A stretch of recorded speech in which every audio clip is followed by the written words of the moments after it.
Qu'est-ce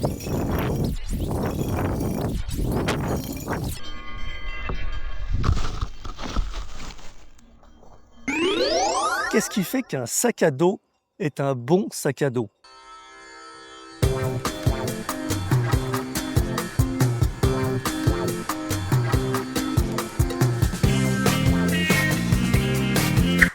Aujourd'hui, je teste un sac à dos qui promet de réduire le mal de dos grâce à un système de harnais breveté chelou. J'ai nommé Gravipack.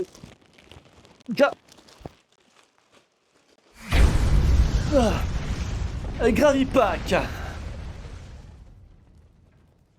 Gravipack.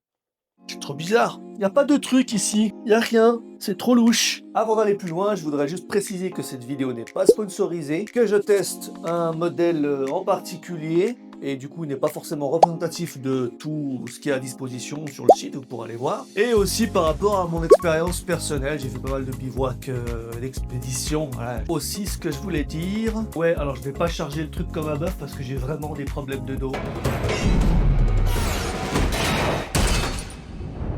Et le but c'est de trouver une solution qui peut me permettre de nouveau un petit peu gambader. Ceci étant dit, viens je t'emmène, on va dehors, ce sera un peu mieux quand même.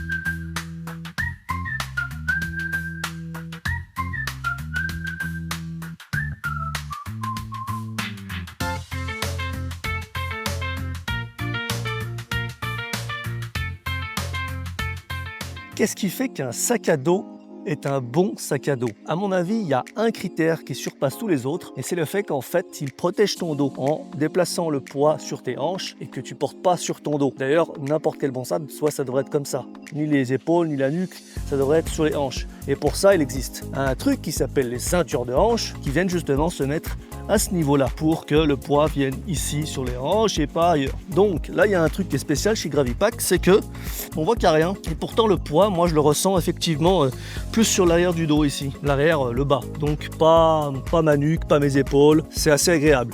Comment ils font ça? C'est qu'en fait, à l'intérieur des harnais ici, il y a une espèce d'arceau. Donc on voit, c'est dur en fait. Je peux pas le bouger. Et comme ça, en fait, ils vont rediriger les centres de masse plutôt vers, vers mon corps, et du coup le poids va venir ici au lieu d'aller un peu n'importe comment. Donc ça c'est une bonne chose, mais c'est pas parfait quand même, c'est pas parfait. Bon, je pense pas que pour des très grands sacs de trekking, vraiment d'expédition, avec surtout une masse plus importante, ça puisse faire le taf. Mais ce qui est sûr, l'avantage du Gravipack, c'est que sans ces ceintures de hanches, si on a des mouvements un peu plus techniques à faire, ça donne vraiment beaucoup plus de liberté. Et ça, c'est vraiment intéressant. Mais je ne le conseillerais pas pour vraiment des gros treks bien sévères avec, je sais pas, 30 kg sur le dos. Là, j'ai 6 kg, c'est suffisant. Après, on verra aussi les points forts, les points faibles. D'autres choses aussi à considérer dans un petit sac comme ça. Mais l'accessibilité, les matériaux qui sont utilisés, hein, est-ce que ça résiste à l'abrasion, ce genre de choses. Et puis forcément, est-ce qu'il y a assez de compartiments pour le rangement qui soit accessible. Je voulais aussi faire une petite parenthèse parce que c'est un sujet qui me tient à cœur, vu que j'ai pas mal de problèmes de dos depuis maintenant 6 ans. Petite parenthèse sur le fait qu'on nous rabâche depuis tout petit qu'il faut se tenir droit, s'asseoir droit, etc., bien s'asseoir, enfin voilà, ce genre de discours. Et puis finalement, on envoie nos mioches à l'école avec des cartables gigantesques, pas du tout ergonomiques, pas du tout adaptés, beaucoup trop lourds. Et puis ensuite, on s'étonne du mal du siècle. Le mal du siècle, tu sais lequel c'est le mal de dos. Donc il faudrait peut-être commencer à la source. Hein. Premier point négatif pour moi, les matériaux. Vraiment, je sens c'est très fin. Il n'y a pas beaucoup là. Ça ne va pas résister à grand chose. C'est vraiment une toute petite fine couche. Donc pas terrible. Ensuite, deuxième point, qu'est-ce que je voulais dire? L'accès, il est que principal par le dessus. Et là, c'est un 33 litres, je crois, donc c'est assez petit. Puis on voit, à part que j'ai mis 2-3 petites choses, il faut vite aller chercher, c'est compliqué. Aujourd'hui, on a des sacs qui permettent d'avoir différents accès, un peu comme des valises de voyage.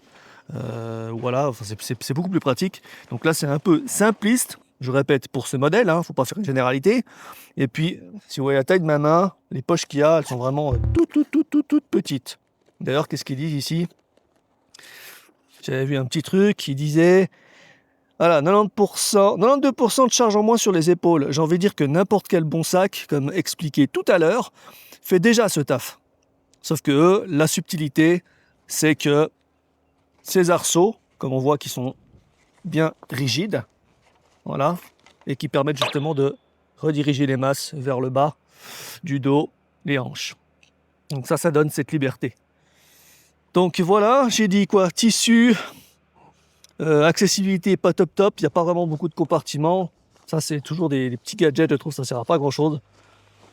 Donc voilà, petit sac d'appoint, très bien. Mais c'est vraiment pour la journée et pas plus, hein.